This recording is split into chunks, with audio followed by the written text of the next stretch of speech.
It's time for new metal album reviews.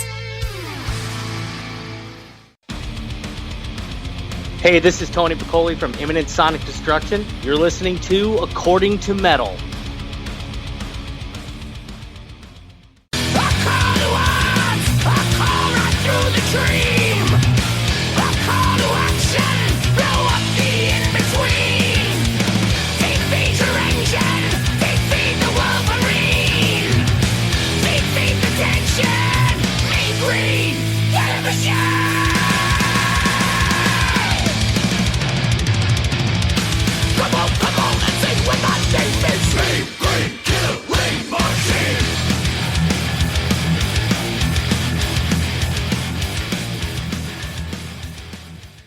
Alright, that was Mean Green Killing Machine, the lead-off track off of The Grinding Wheel, the latest full-length LP by legendary thrash artist Overkill.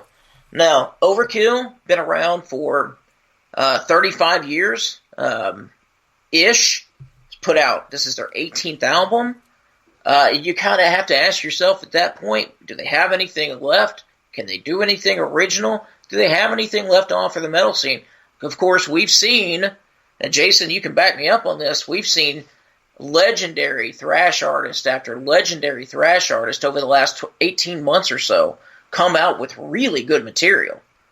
And we have to, now we have Overkill in front of us, who, if they're going to have to follow in the footsteps of all these other thrash artists that have come along that have continued to put out great stuff, they've got a lot to live up to. And the question I have for you, Jason, is did they do it? Well, yeah, it's funny you say that, and follow me on my kind of analogy here, but I thought of this, I was listening to this Overkill album, and again, this is where my mind sometimes goes. You know, a lot of people will rip on, and follow me here, a lot of people rip on iPhones because, you know, they're just trendy, and they're this, and Apple sucks, and I hate, you know, just people just either love it or hate it type of thing. And you can not like iPhone, you can like iPhone, whatever. But the thing I will always respect about Apple and iPhones at this point is they caused the entire smartphone world and manufacturers of other phones to up their game to even have a chance. You know what I mean? Like, I can't just make a decent at best phone because no one will buy it because, well, the frickin' iPhone's available. You know what I mean? And I almost feel that that is where thrash has been over the last 2 years, to your point. Like, Overkill can't just mail in a release nowadays when you have Testament, you have Metallica, you have Megadeth, you have Anthrax. I mean, you have some of those people that have been around for 30-ish years also who are putting out killer shit. You can't just mail it in anymore. Like, if you want to be relevant in 2017 as a band who's been around for 37 years, you better release some good shit. You know what I mean? Like, and that's almost kind of how I feel like, you know, if LG wants to sell a new smartphone to compete with the iPhone, it better be a damn good phone because otherwise no one's going to buy it. You know what I mean? I almost feel it's kind of the same thing here in a weird roundabout way. And Overkill for me has always been that band that's kind of flown under the kind of the thrash radar, to your point. And they had that weird period, like, you know, in the early 2000s where it was almost like a Pantera-like groove sound until around 2010 with Ironbound, where they kind of got back into the quote-unquote traditional Overkill sound. And to me, the Overkill sound is that the unique, like, chunky bass of Dee Dee Verney. Like, oh, Dee Dee rules. The bass is just so unique. I remember the first album I ever got of theirs was WFO in 1984. And one of the first things that stood out to me was the bass sound. And, you know, that was at the time where I was listening to Slayer and Testament. And it's not that I didn't like it. It just never grabbed a hold of me like the other albums did. So here we are. We do a metal podcast. Overkill has a new album coming out. We're going to check it out because it's a big band. And again, my interest of where are these thrash quote unquote legends, you know, where are that, you know, what does 2017 look like as far as what they're doing? Mean Green Killing Machine, again, first track has really grown on me. At first I thought it was okay, but it's really, really good. And you have a very almost Rob Halford-like sound on this song by Bobby Ellsworth. Like, he sings in a not, you know, piercingly high, but kind of that mid-register, you know, mid to lower high kind of portion of Halford's voice. Bobby sounds a lot like that on this. Goddamn Trouble's the next track. It's a thrash track for sure. And Our Finest Hour to me almost sounds like something Metallica would have recorded on Garage Days. You know, I mean, it has a very, like, it almost sounds like it's Metallica doing Helpless. You know, like the first, like, a minute and a half, I just want to, like, as I'm hearing the song being played, I just want to be like, I gotta see you coming fast, see you come my way, and just sing like Hetfield does in Helpless. Like, that's what it sounds like to me. My only knock on this album, and I know you're going to totally disagree, because it's very good. Shine On's very 80s thrash sounding. Long Road freaking rules. Let's All Go to Hades slows things down a bit. Come Heavy also starts slow, then picks up. Verse sounds very Motley Crue-ish on Come Heavy to me.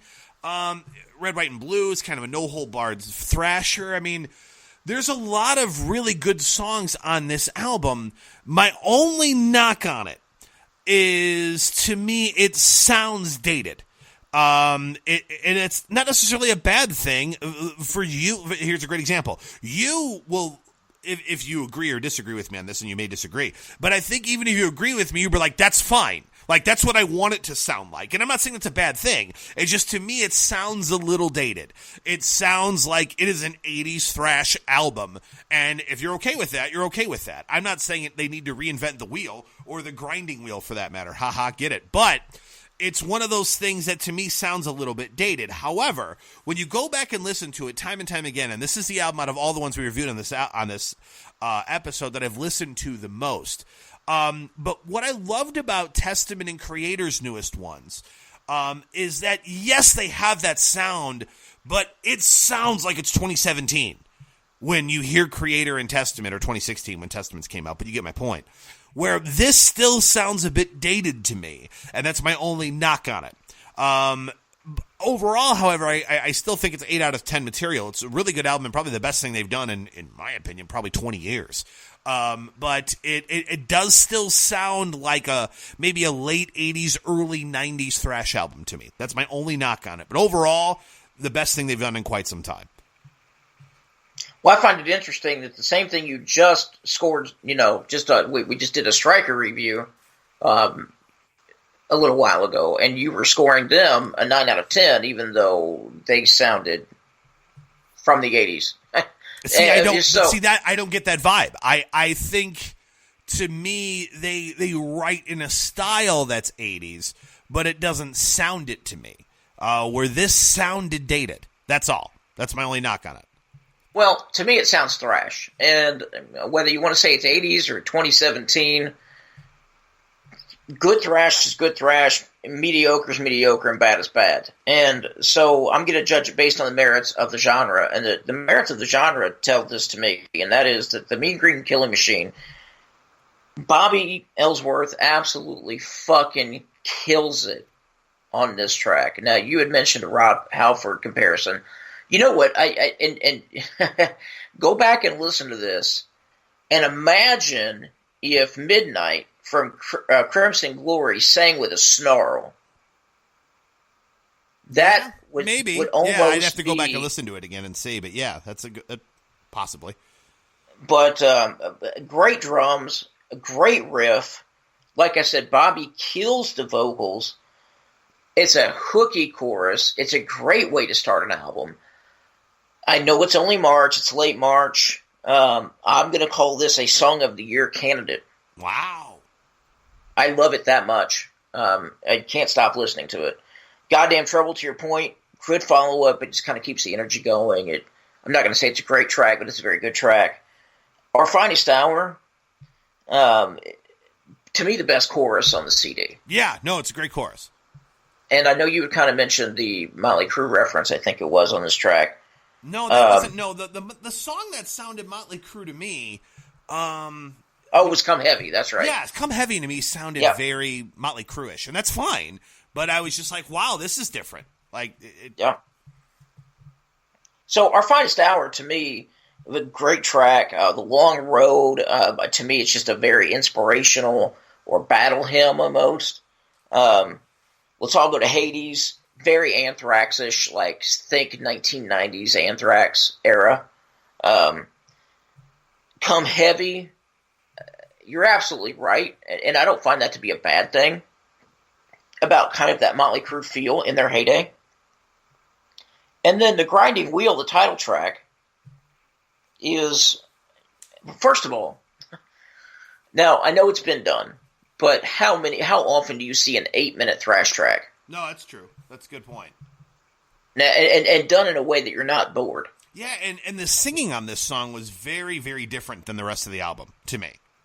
And it ended the CD differently than I thought. Now, I know they had a Thin Lizzy cover at the end. Emerald, I think, is what it was. Exactly. As a bonus track. To me, I don't know.